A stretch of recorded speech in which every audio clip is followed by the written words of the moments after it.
ओम। नमो अरिहन्ताणं नमो सिद्धाणं नमो आयर्याणं नमो वज्रायाणं नमो लोहि सबसाहो।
नमः शमय साराय स्वानुभूत्या चकास्ते चिस्वावाय भावाय सर्वभावान्तरच्छ।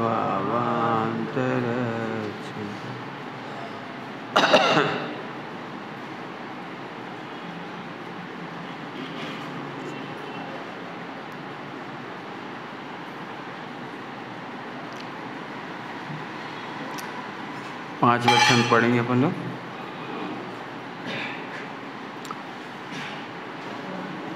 शंकादि दोषों से सदा ही दूर ही रहो, निशंक हो आराधना में ओदनी रहो, निर्दोष हो प्रभावना निश्चिंतता लाओ, सम्यक की रक्षा करो बातों में मत आओ।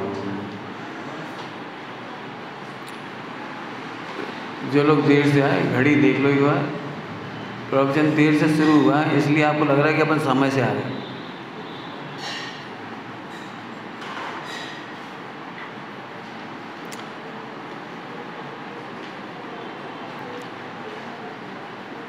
आज अपन 8 अंगों की चर्चा करेंगे, 8 अंगों की निश्चय व्यवहार की, क्योंकि अलग अलग छंद नहीं दिया है उसके और समेट दिया है निशंक हो आराधना और निर्दोष हो प्रभावना। निसंकेत अंग की चर्चा ले ली और आखिरी में ले लिए प्रभावना। तो इसमें बहुत सारे अंगों की बात छंदबद्ध नहीं हुई है, वो गर्भित है, उसकी अपन चर्चा करेंगे। हैं वो तो उसी के निसंकेत होगा ना। अभी अमूढ़ दृष्टि ऐसी और भी चर्चाएं हैं, चमत्कार देख करके मूड ना हो इसमें आ जाएगा गर्भित होकर के। ऐसी और भी चर्चा है, स्थितिकरण है, ओगुवन है, वात्सल्य है, उसको अपन सबको समझेंगे। गर्भित है इनमें, उनकी अपन चर्चा करेंगे।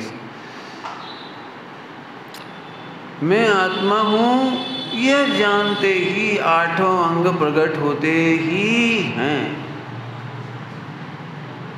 मैं इसलिए वचन देकर बोला ये वाक्य को, क्योंकि चरणान्योग के में या प्रथमान योग में कई बार ऐसा कहा जाता है कि 8 अंग ना भी हो, विकलांग हो, तो देखने की मुख्यता से है, किसी को दिखाई ना दे, किसी के जीवन में दिखाई ना दे, उस अपेक्षा से वो विकलांग कहलाता है। लेकिन सम्यक दृष्टि सदा सकलांग ही होता है। 8 अंग प्रकट होते ही हैं। बाहर में मुख्य गौण हो सकते हैं, किसी में कम किसी में ज़्यादा दिख सकते हैं, ना भी दिख सकते हैं, लेकिन होते हैं। कैसे होते हैं उसकी चर्चा अपन करेंगे। प्रकरण समझ गए? सम्यक दृष्टि के 8 अंग होते ही हैं, निश्चय व्यवहार सहित होता है, उसकी चर्चा करेंगे। मैं आत्मा हूँ, इसमें मुझे शंका नहीं है, निशंकित अंग है। आत्मा ही परमात्मा बनता है, मैं निशंक हूँ। आत्मा में चाहे जितना कुछ हो जाए, उलट पुलट कसाएं तीव्र हो जाएं, निगोच चला जाए, तो भी आत्मा में से रत्नत्रय प्रकट करने की शक्ति कभी समाप्त नहीं होती। व्यक्त हो या ना हो, लेकिन शक्ति समाप्त नहीं होती। ये निशंक है। निशंक का मतलब समझ गए? वो निशंक है। इसीलिए अंजन चोर जैसा पापी दिखाई देता है, तो अभी निशंक होकर सम्यक तो होता है उसको, और निशंक होकर उसे दीक्षा दे देती। घनघोर पाप करने वालों को भी मोक्ष मार्ग में इसलिए अपना लिया जाता है क्योंकि मैं निशंक है। मैं आत्मा हूँ, ये सब भी आत्मा है। यदि मैं पाप छोड़ सकता हूँ तो ये सब भी छोड़ सकते हैं। यदि ये सब उदय से भिन्न देख सकते हैं, मैं देख सकता हूँ, तो ये सब भी उदय से भिन्न देख सकते हैं। क्या गजब है। घनघोर पापों में डूबा हुआ आदमी भी पापी दिखाई नहीं देता, निशंक है। निशंक है। अज्ञानी भले ही अज्ञान में कुछ भी सोचे, कुछ भी माने, लेकिन ज्ञानी तो सदा निशंक है। अब बताओ इनका निश्चय व्यवहार क्यों ना होगा? बताओ क्यों नहीं होगा निश्चय व्यवहार? अपने में निशंक हैं, ये निश्चय है, और बाकी सब जीवों में निशंक हैं, ये व्यवहार है। निकांक्षित, निकांक्षित आत्मा इतना परिपूर्ण है, अपना कार्य करने में समर्थ है। प्रत्येक पर्याय भजन में प्रत्येक पर्याय पे दिया, प्रत्येक पर्याय। सूक्ष्मता से कहा जाए तो आत्मा सदा असमर्थ है, और प्रत्येक पर्याय अपने आप में समर्थ है। थोड़ी सूक्ष्म शैली है। आत्मा में काम ही नहीं है, वो निष्काम है। आत्मा में निष्काम है, उसमें कोई काम ही नहीं है, इसलिए आत्मा में कोई कामना नहीं है, इच्छा नहीं है, क्योंकि आत्मा का परिपूर्ण है और आत्मा में कुछ नहीं होना है। आत्मा अनादि अनंत जीव है, उसमें क्या करना बाकी रहा? आत्मा अनादि अनंत जीव है, उसमें अजीबपना प्रवेश ही नहीं किया, उसे करना क्या है? न अजीबपना हटाना, न जीवपना लाना है, तो निष्काम है। आत्मा निष्काम है। आत्मा के बहुत सारे नाम है, उसमें एक नाम है निष्काम। काम उत्पन्न ही नहीं होता, इसीलिए उसके लक्ष्य करने वालों को, आश्रय करने वालों को कामना होती नहीं, तो निकांक्षित हो गए। निकांक्षित, कांक्षा ही नहीं हुई। और द्रव्य के मामले में कांक्षा नहीं, गुण के मामले में कांक्षा नहीं, पर्याय में तो काम होता है कि हाँ प्रत्येक पर्याय अपना काम करने में समर्थ है, इसलिए पर्याय भी निष्काम। कांक्षा नहीं हो रही, निष्कांक्षित हो गए, निकांक्षित हो गए। आत्मा की पर्याय में भी सम्यक दर्शन की वांछा नहीं आ रही, क्योंकि निकांक्षित हो गए। सर सम्यक दर्शन ठीक है, आपको उपदेश शैली में सम्यक दर्शन की बहुत महिमा कही गई है और करने की प्रेरणा दी गई है। प्रथमान योग में और चरणान योग में ये बहुत प्रेरणा है इसकी, बहुत। लेकिन द्रव्यान योग से पूछो, सम्यक दर्शन करना नहीं है, समझना है। कर्णान योग से पूछो, समझते ही दर्शन मोहिनी का अंत हो जाता है, उपसमाधि हो जाती है। अब समझते ही, इसलिए निर्णय पे जोर है, समझ पर जोर है, करने पे जोर नहीं है। द्रव्यान योग में सम्यक दर्शन करने पर जोर नहीं है, हाँ काय पे जोर है? द्रव्य गुण पर्याय के स्वरूप को समझ जाओ। समझते ही निष्काम हो गए, पर्याय में भी कामना नहीं बची। 3 काल की पर्याय खच्चे से एक समय की आगे पीछे नहीं होगी, तो फिर काय को कह रहे? काय को कह रहे? एक बात बताओ, रेलगाड़ी में जाते हो तो अपनी बोगी नंबर है C6 या कोई सी भी S6, अपनी बोगी है S6, तो आपको ऐसा लगता है हे भगवान शुरू में आ जाए, शुरू में आ जाए। अब S6 से तो बीच में आई, हे भगवान कृपा हो तो कहीं की बोगी कहीं आ जाए। बोलो रेलवे स्टेशन में क्या करते हो आप? अपनी किस्मत के भरोसे बैठते हो या समझते हो कहाँ आएगी? लगी रहती ना वो लिखा रहता है ना S6 S5 ऐसे लिखा रहता है क्रम से। ये क्या मतलब?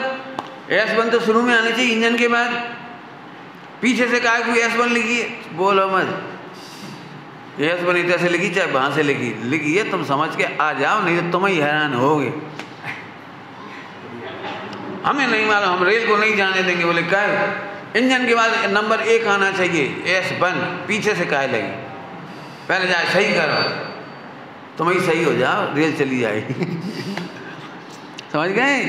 पर्यायों में फेर फार की बुद्धि मत कर, 3 काल की पर्याय खचित है, बिल्कुल समझ ले अच्छी तरह से, निकांचित हो जाओगे। करने वाला कांक्षा करता है और निष्काम देखने वाला, अकर्ता हो देखने वाला निष्काम होता है। कोई पर्याय हमें आगे पीछे नहीं करना।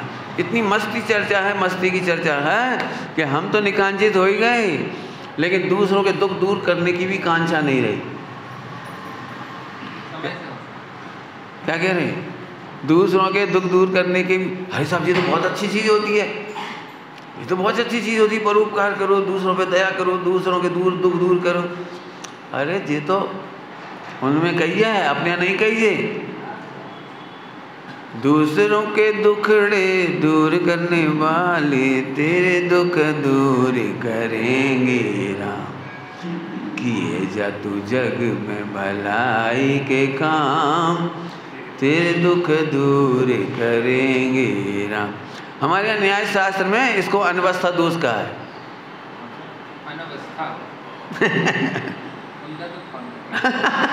जी अनवस्था दोष है। क्यों? हम उनकी भलाई करें और भगवान हमारी करें, भगवान डायरेक्ट नहीं कर सकते। जी कितना गलत है। हम इनके मुंह में रोटी ठूसेंगे, जी इनके मुंह में ठूसेंगे, जी इनके मुंह में ठूसेंगे। करके देख लो एक बार, एक डफर सिस्टम में कहो खुद नहीं खाओगे दूसरों को खिलाओगे, फिर देखना कितनी जम के युद्ध होता है। देखना जिनके कपड़ा पे दाल गिर जाए काट ठोके हो तुम्हें। अब पाए खाने बर्फी तुम खिलाए जा रहे भाई बालूशाही, वो कह रहा इतो सो को और तुम कह रहे इतो बड़ो को, कितनी ऊधम मचेगी। करके देखो, इसको कहते हैं अनवस्था दोष। जब भगवान हमारे दुख दूर करेंगे तो डायरेक्ट करते हो ना, इसलिए वो नीति गलत है। हमारे यहाँ क्या है, 3 काल की पर्याय खचित है प्रत्येक जीव का। लिखा है टोडरमल जी, उन्होंने राजमल जी पांडे साहब ने समय साजी कलश टीका में, किस जीव को कब सम्यक दर्शन होगा ये केवल ज्ञान में नौंद है। नौंद है ऐसा लिखा है, केवल ज्ञान में नौंद। खुली क्या छोड़ी किताब खुली पड़ी है, आगे समझ में आया? नौंद है, मस्त हो जाओ, मुदित थाओ, प्रसन्न हो जाओ, प्रसन्न हो जाओ, स्वच्छंद हो जाओ नहीं कह रहे। अब हम भी निश्चिंत हो गए, हमारे माता पिता समय से मोक्ष आएंगे, निश्चिंत हो गए, हमारे बच्चे भी समय से मोक्ष जाएंगे। अरे हमारे माता पिता पापी थोड़ी हैं जो नहीं जाएंगे। जब अंजन चोर चला गया तो हमारे माता पिता ना जा पाएंगे? हमारे माता पिता ने कौन सा पाप किया है? जब भी चले ही जाएंगे तो टेंशन क्या है? वो हमारे बच्चे क्या इतने अबोध हैं? बच्चे इतने अबोध हैं, जब शिव भूति मोक्ष चले गए तो हमारे बच्चे का इतने अबोध है, मोक्ष नहीं जा पाएंगे। इसका नाम है सम्यक दर्शन। अब बताओ, निकांक्षित का निश्चय भी ऐसा है और निकांक्षित का व्यवहार ऐसा है। हमें बिल्कुल कामना नहीं है कि जगत के दुख दूर हो जाएं। उल्टा मत पकड़ना, उल्टा नहीं पकड़ना, कांक्षा नहीं है तो फिर क्या है बता दें? कमजोरी में भावना है। कुछ कह गए हम, कमजोरी में भावना है। सम्यक ज्ञान में कमजोरी नहीं होती, 40 मोह में कमजोरी होती है। 40 गुण में कमजोरी होती है। नहीं समझ में आया ना? नहीं समझ में आई? बोलो हाँ। नहीं समझ में आई तो फिर समझा रहे। सम्यक ज्ञान में कमजोरी नहीं कहलाती, वो तो सम्यक ज्ञान है उसे, लेकिन 40 मोह कहते ही उसका नाम है जो कमजोरी है। जैसे सम्यक दृष्टि को ये पक्का पता है कि परद्रव्य में उसका सुख नहीं है ना, पक्का पता है, श्रद्धा तो पक्की है। और सम्यक ज्ञान भी पता है, 4 अभाव मालूम है, अत्यंत अभाव है, अत्यंत अभाव है, पर में से हमारा सुख कभी नहीं आएगा, फिर भी विवाह करता है। अब जी क्या है बताओ? जब सुख नहीं है पर में तो शादी क्या करे? जब पर में सुख नहीं है तो धंधा क्यों करता है? युद्ध क्यों करता है? मकान क्यों बनाता है? लड़ क्यों पड़ता है? तुमने हमारे पैसे दियो नहीं तो हम दें मिला के। सुख नहीं मानता है फिर भी चारित्र की कमजोरी है, ऐसी भावना, अरे भैया इनके दुख दूर हो जाए। ज्ञानियों को भावना होती है, निर्णय नहीं, मैं इनके दुख दूर कर दूँ, ये भावना होती है। सारे जगत के जीव सुखी हो जाएं, ये भावना होती है। भावना कमजोरी का नाम है, ध्यान रखना। पंडित साहब ने भावना लिखी है, भावना, मेरी भावना, उन्होंने भावना लिखी, आखिर क्या लिखा है? अब यही भावना है कि ये भावना भी ना हो, यही भावना की ये विकल्प भी ना रहे। हाँ, ऐसा लिखा है, होवे अंत भावनाओं का यही भावना भाता हूँ। क्या लिखा है? होवे अंत भावनाओं का क्योंकि ध्यान रखना, प्रथमानुयोग चरणानुयोग में भावना को अच्छा स्थान मिलता है, लेकिन द्रव्यानुयोग कर्णानुयोग में भावना को अच्छा स्थान नहीं मिलता है, कमजोरी का स्थान मिलता है। दृष्टांत दें और दें दृष्टांत। हम अच्छी तरह से जानते हैं कि सिर दबाने से सिर दर्द का इलाज नहीं होगा, जानते हैं नहीं जानते? लेकिन जब भी सिर दर्द होता है तो हम तेल लगाएंगे, दबाएंगे, एक रुमाल बांध देंगे। क्यों? रुमाल बांधना इलाज है? कौन जानता है कि रुमाल, सिर दर्द में रुमाल बांधना इलाज है? बोलो। नेचुरोपैथी में इसको टोटका कहते हैं। नेचुरोपैथी में, जैनोपैथी में ग्रहित मिथ्यात कहती है। टोटका होता है, टोटका समझते हो? जैसे बच्चे को चोट लग जाए और अम्मा देख के उसे पता है चोट ऐसे गिरट पड़ा था बच्चा, ऐसी चोट तो लगा दे, कोई खतरनाक बात नहीं, गंभीर नहीं है, तो अपने काम में बिजी रही, तो बच्चा बहुत जोर से रोएगा। कहीं भाई जल लग रही कोई हमें बचाए वालों नहीं है संसार में, तो इतना जम के रोएगा, पूछो नहीं, चिल्ला, उसे चोट लग गई घुटने में, वो गिर पड़ा। तो अम्मा उसको टोटका करती है, टोटका समझती है? बाकी पास आई, लग गई, कहाँ लग गई, कहाँ है, तुमने हमारे पप्पू ये मारो। अब बच्चा घर अच्छी रही, बढ़ गया पिटाई वही देरी की, जे टूट का है वो का है। देख कितनी चिंटी मर गई, देख कितनी चिंटी मर गई।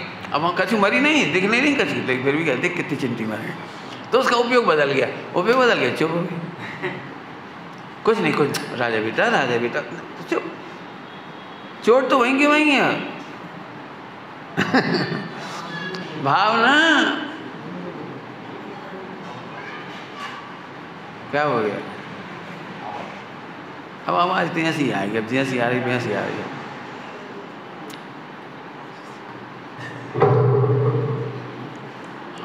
भैया सुनत रहो बस, क्या कह रहे थे?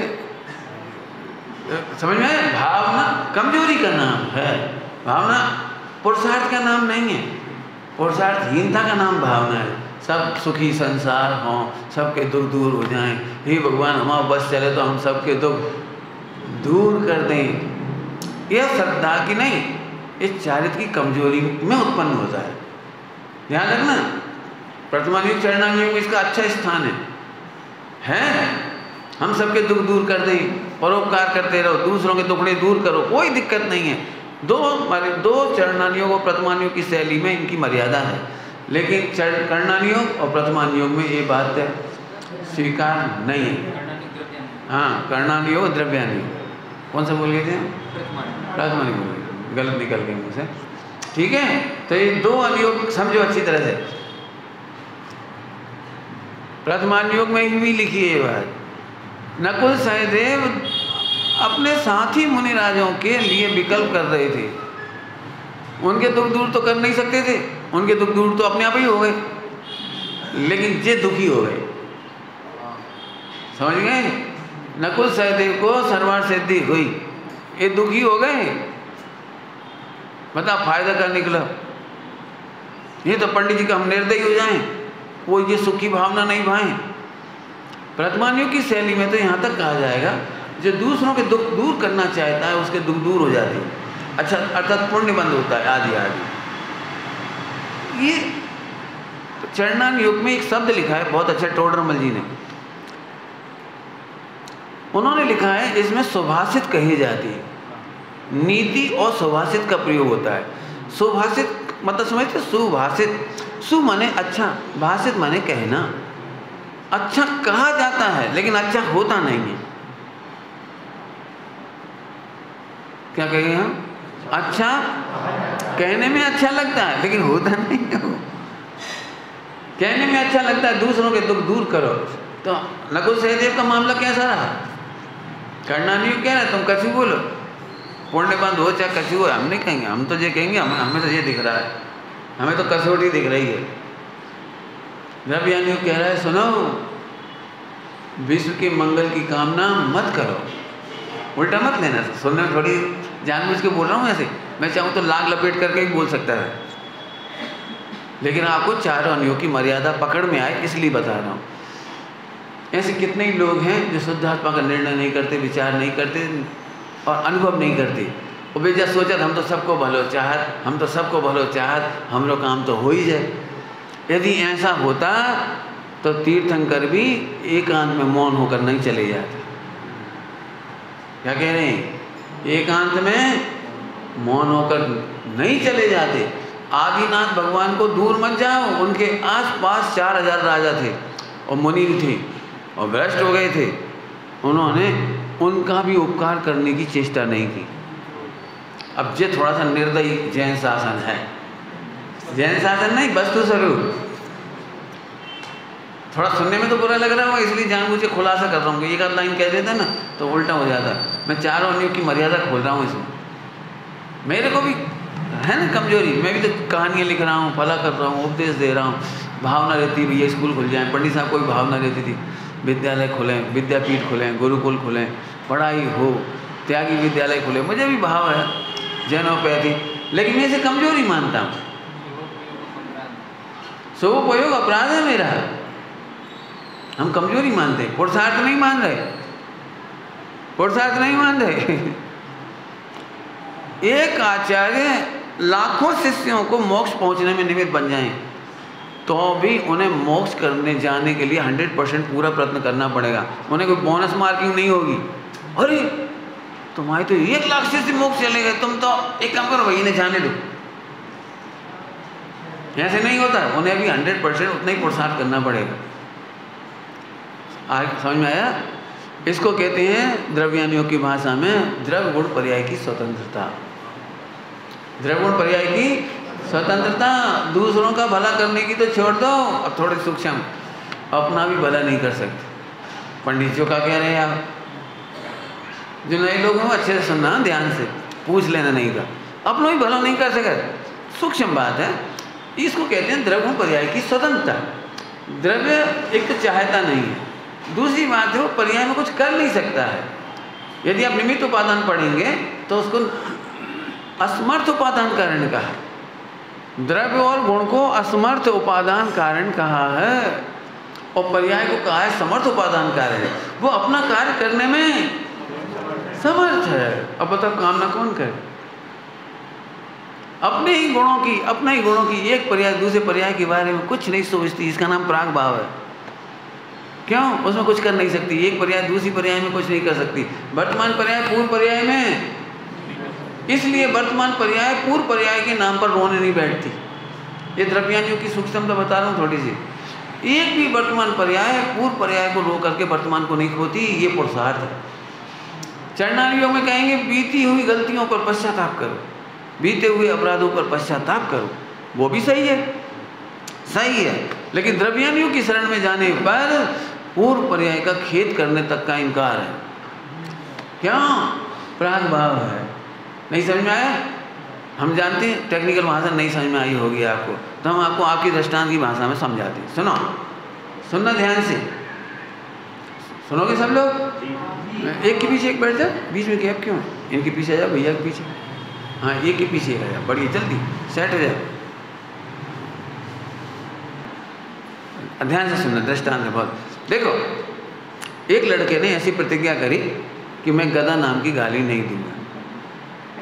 अच्छी बात थी, प्रतिज्ञा करी उसने, और एक दिन गुस्सा में उसके मुंह से गधा ही निकल गया।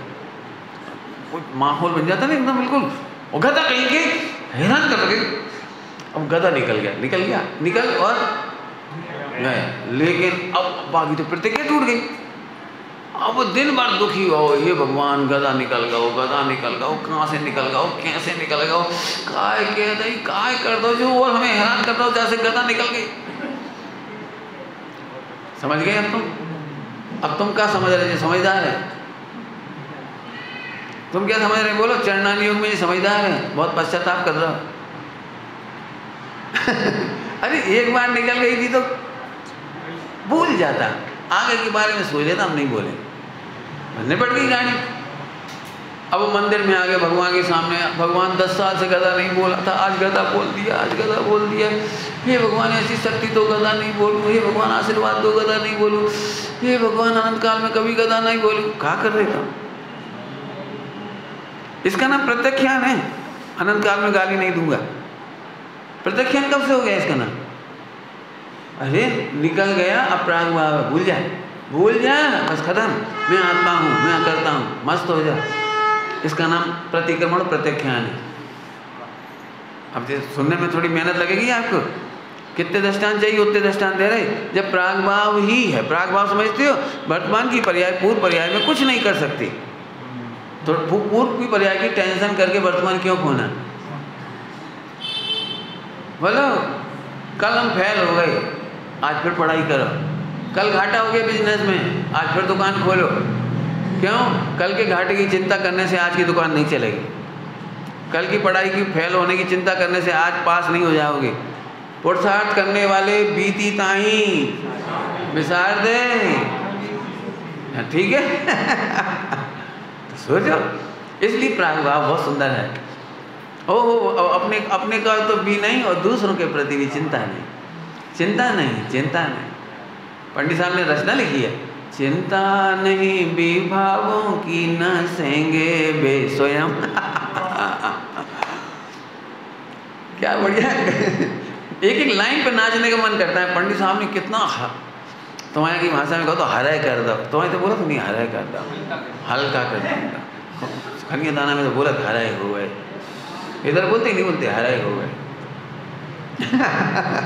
एकदम हल्के हो गए। स्वभाव के सन्मुख, क्या गजब है। विवाह मेरे स्वभाव में असत होने से मुझे उनकी चिंता नहीं। क्या कहते हैं, गजब है। आप वस्तु स्वरूप समझो, द्रगुण पर्याय समझो, आपको इतना आनंद आएगा हम बता नहीं सकते। विकार को भागता हुआ चोर कहा है, पर्याय है ना, वो पर्याय, और पर्याय व्यय हो जाती है। तो विश्व के जितने भी विकार होते हैं वे व्यय धर्म है, स्थिति धर्म नहीं है। व्यय धर्म, व्यय धर्म मतलब भाग रहे हैं वे। अब जो विकार खुद ही भाग रहे, तुम चिंता कर करके पकड़ रहे। जैसे बैल गधा को पकड़ लो तो 6 महीना तक पकड़े रहो। अरे वो तो जिस पर्याय को तुम, हमने एक बार पंडित साहब से कहा, पंडित साहब बहुत बहुत बुरे भाव होते हैं। बोले हैं कहाँ, हो गए हैं कहाँ, हैं कहाँ, वे तो व्यय धर्मा थे, कब के व्यय पा गए तुम, अभी तक रो ही रहे हो। इसके लिए बहुत अच्छा है, मैं इनके लिए बहुत अच्छी कहावतें हैं। सांप निकल गया, लकी पीटर फिर रहे, झहीं से निकलो तो झहीं से, हमें तो अभी तक डर लग रहा, झहीं से करो तो झहीं से, वो कब को चलोगा। ऐसे ही तुम विकारी पर्यायों को देख देख करके बेफिजूल वर्तमान का पुरुषार्थ खो रहे हो। एक समय पहले के विकार को रोने के लिए नहीं कहा, ध्यान रखना। तो साहब हमें एक बात नहीं समझ में आ रही कि जो चरणान योग हो, द्रव्यान योग में यहाँ से विरोध कहा है। वो कह रहे हो चिंता करो, जे कह रहे चिंता नहीं करो। वो कह रहे अपने बीते हुए पापों को रो, है ना एक भजन में लाइन, रोता है मन मेरा आज मुझे नंदा, अब भूलों पर रोता है मन मेरा हो जी नंदा। एक जगह कह रहे और एक तरफ कहता हूँ रो मन। दो बातें कहे, कंट्रोवर्सी हो गई ये तो, कि नहीं कंट्रोवर्सी नहीं है। तुम पाप करके भोगों में डूब जाते हो, उससे बचाने के लिए कहा था रो। क्या तुम पाप करके ऐसे मस्त हो जाते हो, वो तो सभी कर रहे चोरी, आजकल तो सभी खा रहे। अरे आजकल तो जैनियों के तो भी अंडा मंडा वो का खा हो, आलू प्याज सा हो। तुम तो उद्दंड पापी थी, उद्दंडता छुड़ाई है। खेद कराओ, कहाँ से कहाँ चले जाओगे, ऐसे करके उसको खेद कराया। आओ भैया जो गलती तो मिट नहीं रही, ऐसी गलती मिटाने तो खेद ही मत करत रहो। जी करो, निर्णय करो, त्रिगुण पर आएगा ये जो तो बड़ो सरल है। और जैसे यहाँ आए तो पाप घटते गए और मिटते गए। क्या कह रहे, पाप हाँ घटते गए और मिटते गए। ये जो तो बड़ा सरल काम है, हमें क्या पता था। क्यों, अभी तुम बहुत जम गर्मी लग रही भयंकर, तो हाँ ऐसे करके इसका गर्मी भग जाए। फिर तुमने क्या किया, पंखा चला दिया, फिर धीरे धीरे पसीना घटता होगा और मिटता होगा कि नहीं होगा। अब सुनाओ, आज गड़बड़ कची हुआ है बेटा, गड़बड़ कची हुआ है, तो जम के खोलने पड़ रहा है, तो अभी आवाज़ सेट नहीं हो रही। एक बार सही लगाओ इसको, जो भी हो पता नहीं क्या, इतना फुल खोल रखा जब वापस सीटी मार रहे हैं। ओम, मुझे तो ऐसा लग रहा है बिलिंग माइक के बोलो वो ज़्यादा अच्छा उपयोग लगता खराब। क्या कह रहे थे, बढ़िया सुनो। खेद करने को कहा था, वो तो चूक की वजह से कहा था। खेद करना पुरुषार्थ नहीं, खेद करना आर्त ध्यान है, और जिनवाणी आर्त ध्यान की पक्षधर नहीं है। तुम रौद्र ध्यान में डूबे थे तो उससे हटा के आर्त ध्यान में लाते हैं, और आर्त ध्यान के काल में तुम्हारा हाथ पकड़ करके धर्म ध्यान में लगाते हैं। आर्त ध्यान में पड़े रहना पुरुषार्थ नहीं है। क्यों, जिनवाणी माता रोने के लिए नहीं है, रुलाने के लिए नहीं। संक्लेश भाव करना किसी भी कीमत पर जैन धर्म नहीं है।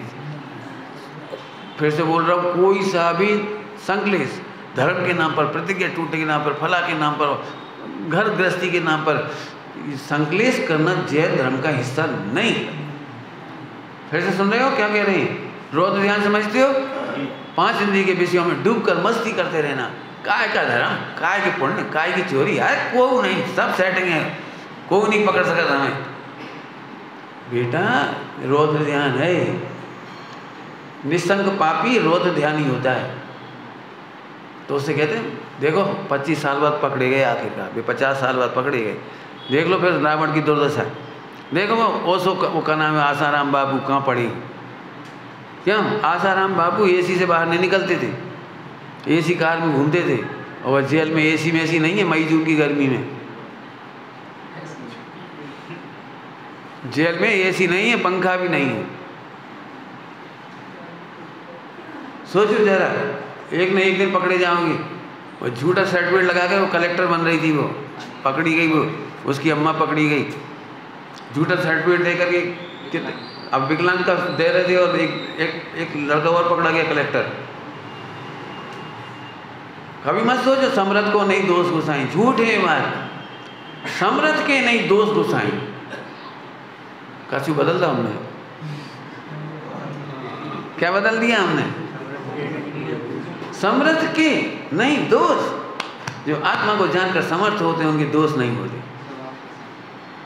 समरथ के उधर क्या कहते हो, समरथ को नहीं दोष गोसाई, वे तो राजा हैं, वे तो कलेक्टर हैं, चाहे जो कर सके, चाहे जो कैसे कर सके।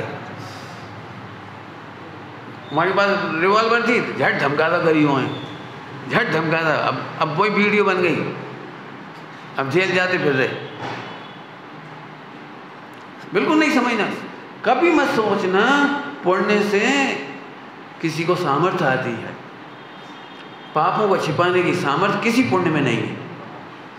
क्या बोला, पापों को छिपाने की सामर्थ्य गर्दाना नहीं पुण्य के बल पर गर्दाना नहीं। हमारा तो कोई नहीं पूछा, हमने कोई नहीं पूछा, झूठ है ये बात, कोई नहीं पूछता है। हम ये कह रहे कोई पूछने वाला नहीं मिलेगा तुम्हें। क्या कह रहे, कोई पूछने वाला नहीं मिलेगा, नरक में पड़े रहोगे, त्रियंश में पड़े रहोगे। कौन पूछता है, क्यों, कभी तुमने ढूंढा हमारे माता पिता इनमें से कौन होंगे त्रियंश गति में, किसी गाय को देखकर आपको लगता है कोई पूर्व में हमारी पत्नी होगी, पूर्व में हमारी माँ होगी, पूर्व में कोई बिटिया होगी? लगता है आपको? कौन पूछता है? पापी सोचता है कोई नहीं पूछता, कोई नहीं पूछता, करे जाओ पाप। और हम कह रहे पापियों को कोई नहीं पूछता। अंतर समझोगे? पाप करोगे कोई नहीं पूछेगा। जितने का उतने दृष्टांत दे रहे हम।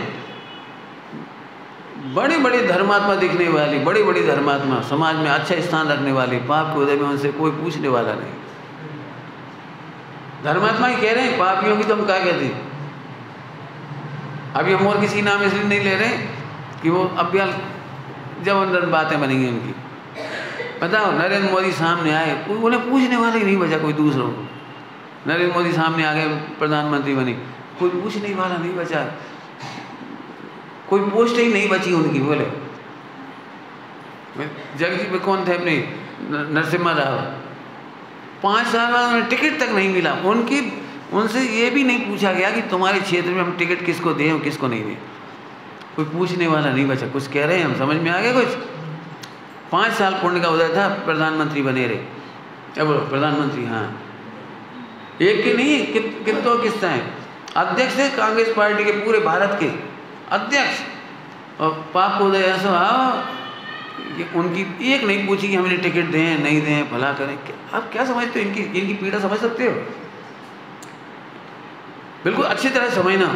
एक समय पर समझ लो, बहुत प्रभुत्व के स्थान पर बैठा आदमी, और कोई उसे पूछे नहीं अडवाणी वगैरह से, तो उन पर कहाँ गुजरती हुई।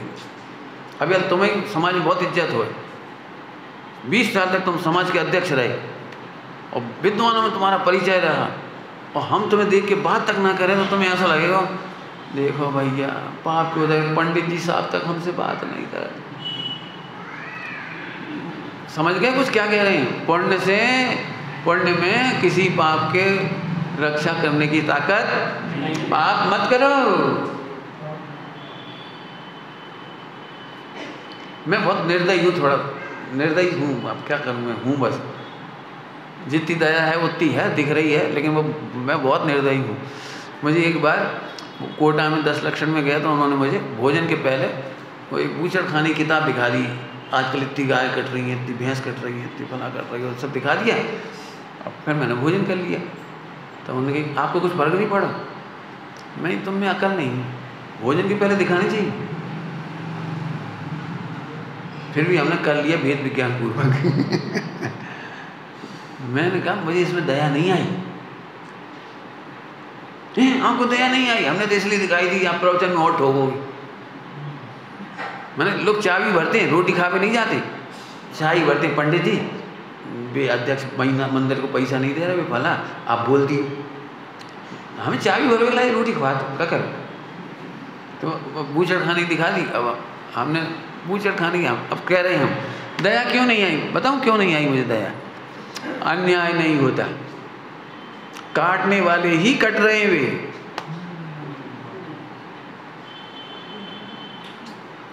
समझ गए? इतने में ही बहुत कुछ कह दिया। अन्याय नहीं होता। दशाचारों गति की दयनीय दया का किंतु न यहाँ विधान। हम नहीं करेंगे दया। पंडित साहब कहते हैं हम झूठी दया नहीं करेंगे, हम सार्थक दया करेंगे। सार्थक दया है कि हम तुम पे ये दया कर रहे हैं कि तुम भगवान बनो। बाकी न जगत को बचा पाओगे और न तुम अपने को बचा पाओगे। तुम अपने को आत्मा जानो, त्रिगुण पर्यायी स्वतंत्र समझो, 4 अभाव के सिद्धांत समझो,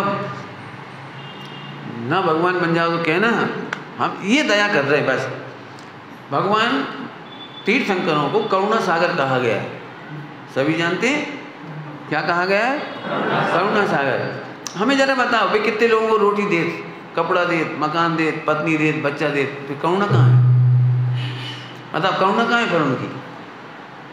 वे केवल केवल केवल 5 इंद्रिय के भोगों में फंसने वाला दया का पात्र बनता है, और 5 इंद्रिय के विषय भोगों से विरक्त होकर आत्मा में रमने वाले को दया की जरूरत नहीं पड़ती। बस इतना बता करके परम दयालु हैं। ये जो ट्रिक सिखाते ना, ट्रिक जिन लखलीनों पैंच या क्या जिनने जाना पैंच, ये क्या है? वो तो है आगे की बात। पैंच के पहले कौन सा शब्द देखा है वो छूट रहा है हमारा। जिन जानो ये पैंच, जिन देख जान लियो पैंच, ऐसा कुछ नाम है। मान जिन ट्रिक, अब अंग्रेजी में ट्रिक कह रहे हो आप कमाल। जे अभी प्रवचन कर रहा हूँ ये कहूँ ना, अब तो हमसे कहो पंडित जी हम लोग ब्याह नहीं हो रहा, तो जब ऐसी बात हो गई पंडित जी हम ये किनारे पे खड़े हैं पहाड़ के, गिर नहीं रहे, तो हम धक्का दे दें होगा कैसे गिर जाए, एक मोड़ी जाए गिरवे वाली पकड़ ली, क्या कह दें तुमसे। मैंने बड़ी हमारे पास तक आते हैं दयालु लोग ऐसे लोग आते, पंडित जी हमारी मोड़ी रात के नहीं खाते, ऐसा को नहीं करते, ऐसा नहीं करे, इतनी अच्छी है स्वाध्याय में जाते हैं मोड़ा नहीं मिल रहा है। तो मैंने बागला एक मोड़ा बनो ही नहीं हम क्या कह रहे बागला आए तो मोक्ष के मार्ग है। जब इतना अच्छा काम कर लो तो इतना सा विकल्प और तोड़ दे, आगे बढ़ो, स्त्रीलिंग का छेद करो। वो कल कहानी पढ़ा था हमने, जिसके भैया ने कहा था शादी कर ली, क्या बोल रही थी वो, क्या मैं स्त्रीलिंग का छेद करने में असमर्थ हूँ, क्या मेरा व्यक्तित्व इतना खराब है, क्या मैं इतनी भोगों की काम नहीं हूँ, जो मेरा एक पति नहीं रहा तो मैं जूठन चाटती फिरूंगी, है मैं आत्मकल्याण कर रही हूँ। अच्छी सोच है। वो कहानी इसीलिए है घर घर में पढ़ाई जाए तब वो वातावरण बनेगा। अभी तो टीवी देख रहे तो ऐसा लग रहा है एक छूट का वो कच्छू ना है, दूसरा नहीं तीसरा नहीं चौथा, इतनी गंदी सोच पैदा हो रही है गाँव में। बच्चियों जो स्कूल कॉलेजों में पढ़ रहे, उन्हें बिल्कुल ये नहीं लगता कि किसी तरह से हमें इन्हीं के संग रहना है, किसी तरह से नहीं। देखो मिस्टर ठीक से रहो, नहीं तो हाँ धमकी ठीक से रहो। क्या है समझ में आया? दया चारों गति की दयनी। बहुत सुंदर चर्चा, आगे चलो भाई। हाँ तो कहाँ तक आगे देखो, निसंकित निकांक्षित बहुत बड़ा हो गया, कोई बात नहीं। निर्विचिकित्सा गिलानी नहीं है। आत्मा को जानने वाले को गिलानी नहीं होती, स्वयं में भी और पर में भी। क्या कह रहे? निसंकित निकांक्षित निर्विचिकित्सा गिलानी नहीं होती। क्यों नहीं होती बताओ? हमने तुम्हें दृष्टांत दिया है, गटर में पड़े हुए हीरे से गिलानी कौन करे? जो हीरे का स्वरूप जानते हैं वे तो गिलानी नहीं करते। पंडित साहब ने इसके लिए बड़ी अच्छी भाषा बोली, गिलानी योग पदार्थ से तो गिलानी करते हैं, मोह राग द्वेष आदि विकार हैं, कमियां हैं, उनसे तो गिलानी करते हैं, लेकिन उसके कारण भगवान आत्मा से गिलानी नहीं करते। समझ गए? हम क्या गलती करते हैं, जैसे मोह राग द्वेष के विकल्प आए तो आप झट आत्मा को अपवित्र मान के छोड़ देते। कहाँ बताएं, हम नहीं सुधरेंगे, इतने विकारी भाव बात, हम नहीं सुधरेंगे, हमरो कल्याण नहीं हो सकता, इतने विकारी भाव है। तो तुम विकारी भाव देख करके आत्मा को छोड़ देते हो। और पंडित साहब ये कह रहे हैं हम विकार से तो घृणा करते हैं, मोह राग द्वेष से, हम आत्मा से घृणा नहीं करते। तो निर्विचिकित्सा अंग में आत्मा से निर्विचिकित्सा है। कोई सा भी विकार हो जाए हम आत्मा हैं, भगवान बनने की शक्ति नहीं छोड़ते। ये निर्विचिकित्सा, गिलानी नहीं करेंगे अपने आप से। कई बार देखा हुआ आपने, आप यही सोचते हो हमसे बड़ो पापी कौन, हमसे बड़ो रागी द्वेषी कौन। मुश्किल है भैया, इतने प्रवचन सुन के नहीं सोच रहे, अब नहीं सोचेंगे कब, लगता है अब ही है। ये है विकार के चक्कर में आत्मा को खो देना। विकार हटाओ, आत्मा नहीं। गंदगी धो, हीरा नहीं फेंको। समझ में आया कुछ? पंडित साहब हमेशा एक बात कहते थे हम लोगों को, हम भैया तुम्हें मोड़ते हैं, तोड़ते नहीं। समझ गए? कुछ भाषा छोटी है लेकिन बहुत बड़ी है। पंडित साहब मैंने क्या कहूँ कहने में भी, लेकिन मुझे पंडित साहब की महिमा बताना इसलिए कह रहा हूँ। ऐसे भी ब्रह्मचारी भैया रहे कि जो पंडित साहब पर जोर से बोल दिए, तो अभी पंडित साहब ने उसे ये नहीं कहा कि तुम हमारे यहाँ से चले जाओ। मैंने उद्दंडता करने वाले ब्रह्मचारी को भी उन्होंने ये नहीं कहा तुम यहाँ नहीं आओ। बोले भैया दोषियों को हम स्थान नहीं देंगे तो हमें स्थान देने वाले श्री गुरु कहाँ से मिलेंगे? हमें भी तो स्थान चाहिए श्री गुरु के चरणों में। यदि हमसे भी कभी दोष हो जाए तो हमारे श्री गुरु हमें अपने चरणों से दूर ना करें, इसलिए हम तुम्हें अमान से दूर नहीं करेंगे। हाँ, तुम्हारी त्रुटियां तुम्हें अमान से दूर करेंगी, तुम्हारे दोस्त तुम्हें अमान से दूर करेंगे, हम नहीं करेंगे। तभी पंडित साहब बोले थे हम तुम्हें मोड़ते हैं, मोड़ते समझ गए, हम तोड़ते नहीं हैं, हम तुम्हें सुधारना चाहते, हम तुम्हें सिखाना चाहते, हम तुम्हें तोड़ना नहीं चाहते। मैंने पंडित साहब के पास रह के सुना है, पंडित साहब गुस्से में बोल भी देते थे, जैसे प्रवचन नहीं करते थे 10-15 मिनट, उस समय उन्होंने कहा निकल जाओ यहाँ से। फिर वे अपन कहा को निकालना चाहे, वे खुद अपने दोस्तों से निकल जाएंगे, अपन कहा को निकालेंगे।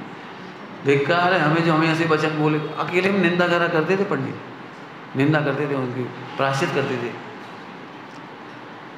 फिर वो कहते भैया तुम अपनी आराधना करो, हम अपनी आराधना करेंगे, फिर तुम्हारे दोस्त तुम्हें नहीं रहने देंगे। वो फिर उन्हें समझा देते प्रेम से, लेकिन कुपित नहीं होते थे, नाराज नहीं होते थे। एक गजब बात थी, बहुत बड़ी साधना है।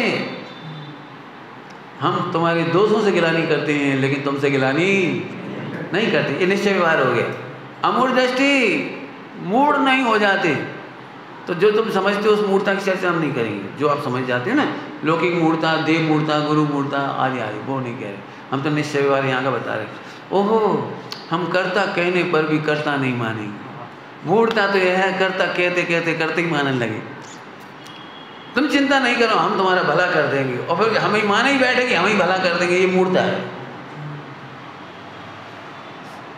श्री गुरु ने कहा बेटा निश्चिंत रहेगा, तुम ब्रह्मचर्य लो, हमारे पास रहो, तुम्हें कोई चिंता की जरूरत नहीं है। ऐसा सुन करके हम निश्चिंत हो गए, अपने त्याग साधना में भी सावधान नहीं रहे। समझ गए निश्चिंत होने का मतलब? तो तुम मूढ़ हो गए, एक ग्रह दूसरे को तारता नहीं है। तुम गुरु के भरोसे कैसे बैठ गए? तुम अपनी गलतियों को सावधानी पूर्वक दूर करो, मूढ़ मत हो। क्या कह रहे? मूढ़। पंडित साहब कहते थे क्या बताएं, सुनना ध्यान से। मूढ़ लोग ही मूढ़ खात। क्या कह रहे?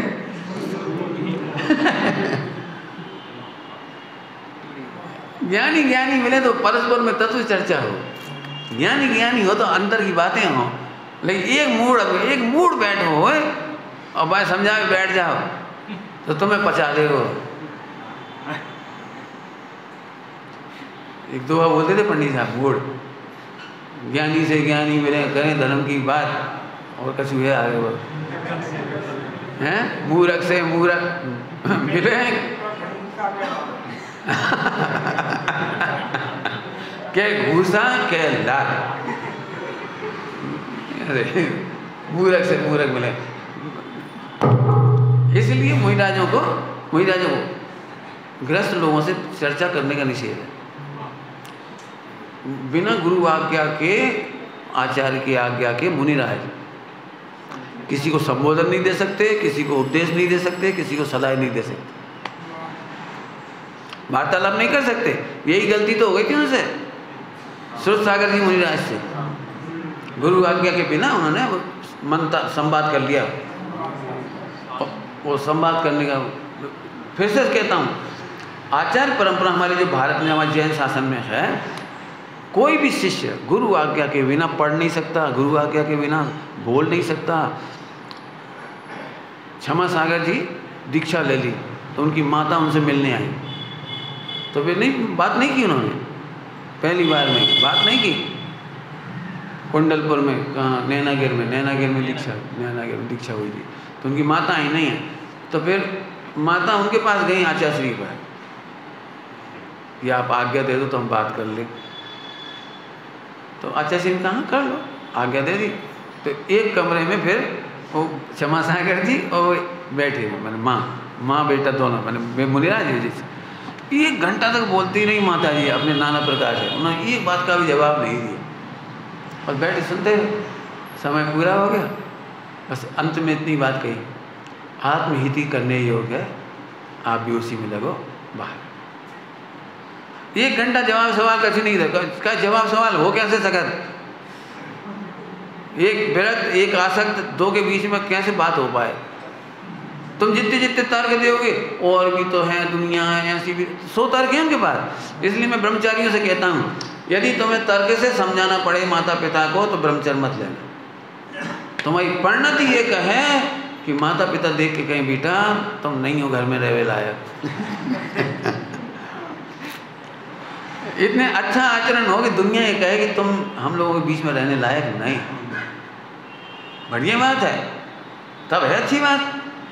हमें खूब समझाने पड़े, रोने पड़े, रूठने पड़े, उपवास करने पड़े और फिर उनके मन महसूस कर देने पड़े अनुमति ना, खूब प्रफुल्लता से दें। बेटे तुम इतने उत्कृष्ट हो, भले ही हमारा मोह रो रहा है। आचार्य कुंदकुंद की माँ ने कहा है भले ही हमारा मोह रो रहा है, लेकिन मेरा ज्ञान मेरा विवेक कह रहा बेटा तुम हमेशा के लिए चले जाओ, हमेशा के लिए। समझ गए बेटा, दूजी माँ ना बनाना पड़े। हम कोल करार करते हैं, हम माँ नहीं बनाएंगे। पूरी ताकत के साथ दीक्षा लेने चले गए। आया समझ में आया? तो कौन सा हो गया? अमूढ़। मूढ़ नहीं हो जाते, कर्ता की भाषा बोलते हैं, भोक्ता की भाषा बोलते हैं।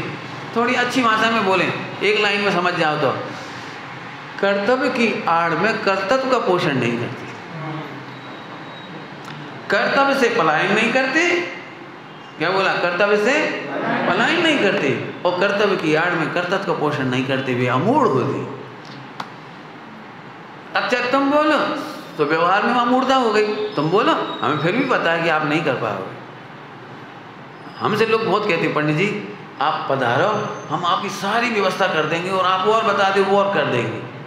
और हम उनसे कहते हैं, उनसे तो नहीं कहते, व्यवहार है ना, नहीं कहते। हम अंदर में समझा तुम हम कछु नहीं कर पाओ। अंदर में तो हम समझ ही सके ना तुम नहीं कर सकते। अब मान लो हमने पैक्ट कर लिया, पैक्ट ठेका एग्रीमेंट कि आप आइयो, कोई कमी हो तो कहिए। हम नहीं कहेंगे। क्यों नहीं कहेंगे? क्योंकि तुमने व्यवस्था नहीं की है। मेरे उदय प्रमाण व्यवस्था हुई है, उसमें कमी है तो मेरा दोष है, उसमें तुम्हारा दोष नहीं है। और यदि अच्छी व्यवस्था हो गई तो तुम गलराओ मत, इठलाओ मत, वो हमारे उदय प्रमाण हुई है। तुम्हारे करने से कुछ नहीं हुआ। ये अंदर सोचेंगे, ध्यान रखना। सोचने वाली या श्रद्धा की बातें, निर्णय की बातें कहीं नहीं जाती, कहीं नहीं जाती। और कहीं जाती है वे मानी नहीं जाती। क्या कहा? निश्चय व्यवहार का भेद खेल। कहेंगे तो वही कहिए जो कहवे की होए, कहेंगे आपने बहुत अच्छी व्यवस्था करी। और अमंदन में हम समझेंगे पुण्य के उदय प्रमाण हुई है। उससे क्या फायदा होगा? कहीं कम व्यवस्था होगी तो भी हमें खेद नहीं होगा, और अधिक व्यवस्था होगी तो हम तुम्हारी कृतज्ञ नहीं होंगे। कुछ समझ में आया? कुछ इनको खुश कराते रहो, इन्हें खुश कराते रहो, इनको धन्यवाद दे दो, अगली बार फिर बुला लेंगे, फिर अच्छी व्यवस्था करेंगे, जी बहुत बढ़िया, जी बहुत बढ़िया। बिल्कुल नहीं। मैंने इतना प्रैक्टिकली देख लिया कर्णालियो कि जिस दिन प्रशंसा करी वही दिन अंतरा है। हम सोच रहे जी बहुत अच्छी बिन्नू है, जी बाई जी बहुत बढ़िया काकी साहब जी, अच्छे से भोजन करा, तारीफ करी और वही दिन अंतरा है। प्रैक्टिकल है ये बात, बिल्कुल कभी नहीं। सुविधा देने वालों का कृतज्ञता नहीं, उसमें बहुत लिखा है समाधि मरण में। जो अच्छे से समाधि करा रहे हैं उनके प्रति कृतज्ञ भी नहीं होना और कृतज्ञ भी नहीं होना, समता रखना। कठिन पाठ है, बहुत कठिन पाठ है। मैंने लिखा है, मैं प्रवचन किया है इसके ऊपर 1 घंटा आधा घंटा। फिर से बोलूं, क्या कहा? जो निर्दोष समाधि करा रहे हों उनके प्रति कृतज्ञ भी नहीं होना और कृतज्ञ भी नहीं होना। मैंने तुम्हें दीनता नहीं आनी चाहिए। अब जी लेटरिन फेंक रहे, अब जी बाथरूम फेंक रहे, अब जी कितनी सफाई कर रहे, कहाँ तक इन्हें पैर है, कहाँ भैया जी कितने पैर रहे, इन्हें भी तो दुकान जाने हुई है जी, कब तक करेंगे? ऐसे तो मारे ही जाए। ऐसे दीनता नहीं रखना, दीनता नहीं रखना। और ऐसे कृतज्ञ नहीं हो जाना, भैया हम तुम आपका कर सके, हम तुम आपका कर सके, हम कुछ कर ही नहीं पा रहे, कर दें कुछ नहीं करो। वे अपनी समाधि कर रहे हैं, तुम्हारी समाधि नहीं करा रहे। समाधि कराने वाले अपनी समाधि करा रहे हैं। ताकत लगा के बोलिए अपनी बात, फिर से बोलो। क्या कही? समाधि कराने वाला ऐसा नहीं कर रहा, अपनी निर्दोष समाधि की तैयारी कर रहा है। मैं जितना वात्सल्य देता हूँ ना भाइयों को, जितने मेरे पास आते हैं सब आते हैं, सब तरह के आते हैं। तुम्हें तो पता भी नहीं कैसे कैसे आते हैं, सब तरह के आते हैं, सब तरह के। मुझे तो इस बात की खुशी होती है लोग मुझे याद करते। एक लड़का समुद्र किनारे मरने पहुँच गया था, और संयोग से वो मेरे प्रवचन सुनता होगा ये, और उसको वहाँ से कहीं से याद आ गई कि मरने से पहले हमसे मिलो। तो समुद्र किनारे मरने गया तो वहाँ से वह याद आ गई कि एक प्रवचनकार हैं, उनके प्रवचन में हमने सुनी थी मरने से पहले हमसे मिलो। तो वहाँ से फ़ोन आया सोमेशेखर जी बता लो। तो हमने कहा बेटा एक काम करो, तुम्हें मरने हम मार डालेंगे, हमारे पास आ जाओ, गारंटी से मारेंगे, बिल्कुल आ जाओ, तुम मत मरो, अच्छे से आ गया, जिंदा आया है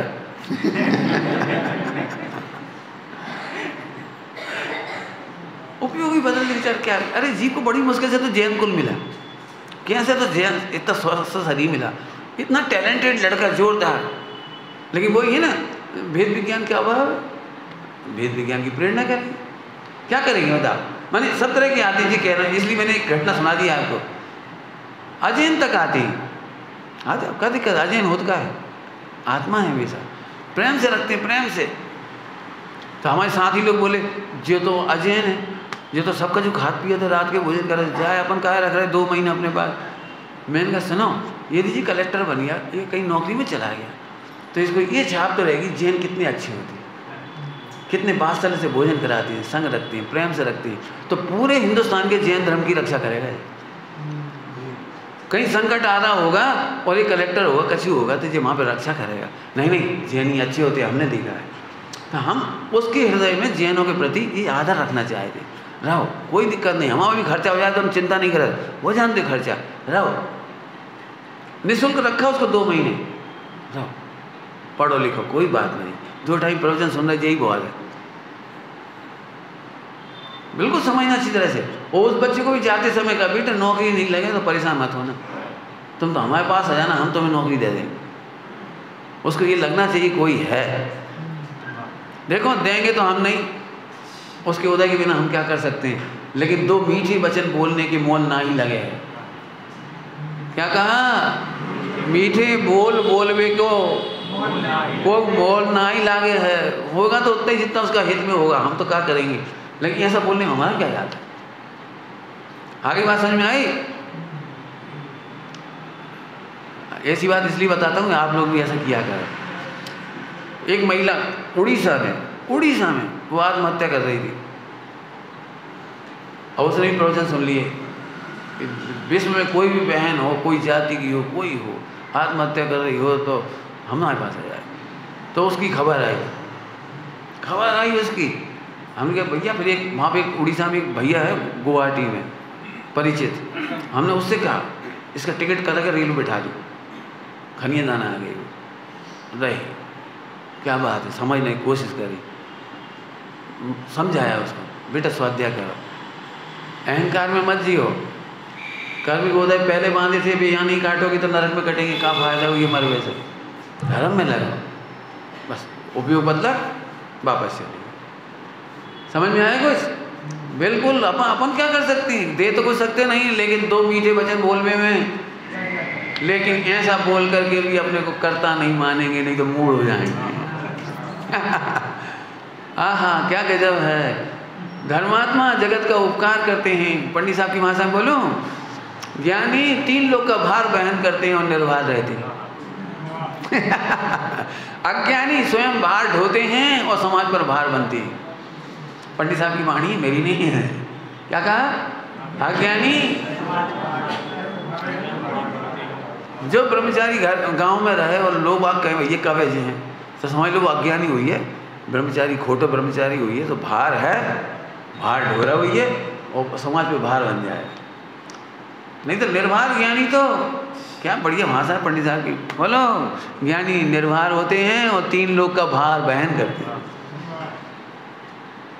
बता इसलिए नहीं बनो, अच्छा बोलो, कभी किसी को मत बोलो मर जा, काहे को मर जा, आजा। हम तो तुम सबके सामने भी कह रहे हैं, कोई को संकट हो हमारे पास आ जाओ, बिल्कुल 1 पैसा मत लाओ, हम नहीं कह रहे पैसा लाओ, आ जाओ। क्यों?